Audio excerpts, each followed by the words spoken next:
So first things first is I think the communication patterns.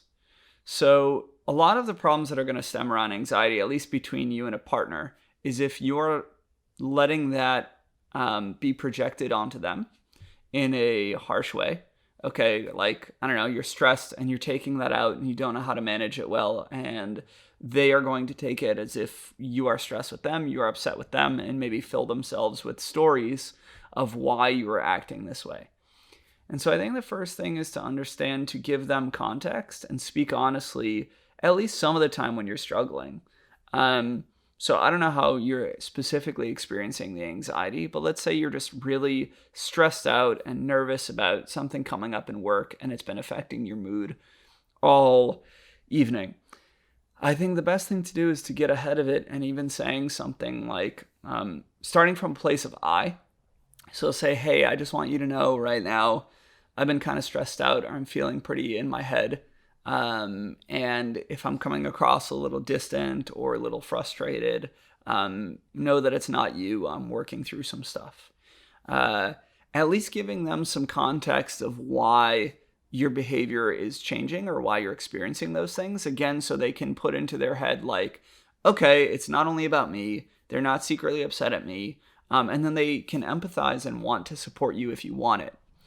You could always stop there and just let them know, like if this is something you want to work through on your own sometimes and you just need space, that's an option. So you can say, hey, listen, I'm just kind of in a headspace right now. I've been kind of stressed about work and I'm trying to process it and work through it.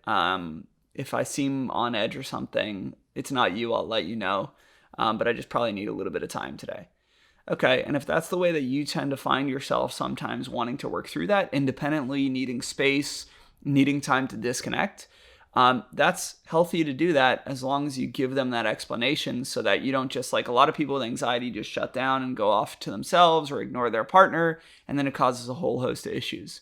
If it is sometimes something you want them to support you on, I think like being honest there too is saying like, I'm working through a big problem and it's kind of stressing me out, and I was wondering if I could talk through it with you. And I think, again, using that language of I to express how you're feeling and not like you're frustrated in general or like, or sometimes when you're trying to like criticize somebody, if let's say the anxiety is around the other person, let's say for arbitrarily, you had anxiety about meeting their family and spending the weekend together. If you just start off with like, yeah, you wanting to meet my family is stressing me out. And, I know this is really important to you, but you making me do this or you wanting me to come along is really upsetting me. That is generally going to get them on the defensive and make them feel criticized. So again, I think depending on the context, same thing. Like, hey, I know we're seeing your family this weekend. It's kind of stressing me out because I haven't had some moments to disconnect, but I want to work through that. And can I talk to you a little bit about it?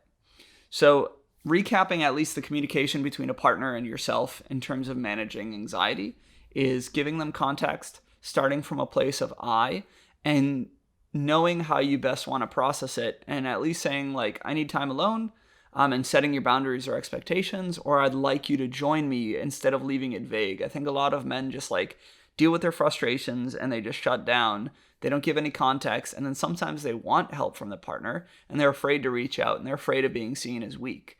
And of course, you should balance working on your own anxiety, but I also think it's fine to also want a partner to work through and be a sounding board and not to be afraid of that. I think as long as it comes from a place of like, you're not self-loathing about it, but you're just honest. Like, I'm dealing with this right now and I'd love to talk to you about it. There's a lot of strength in coming to them with that. I think they can feel like a supportive partner. And then it feels like you want a solution and you're not just sitting around self-loathing or shutting down. So let me recap very, very quick. I think communicating in a relationship, your needs, communicating from a point of I, that you feel this way rather than you are making me this way or freaking out on them. That's how I generally handle the communication between you two.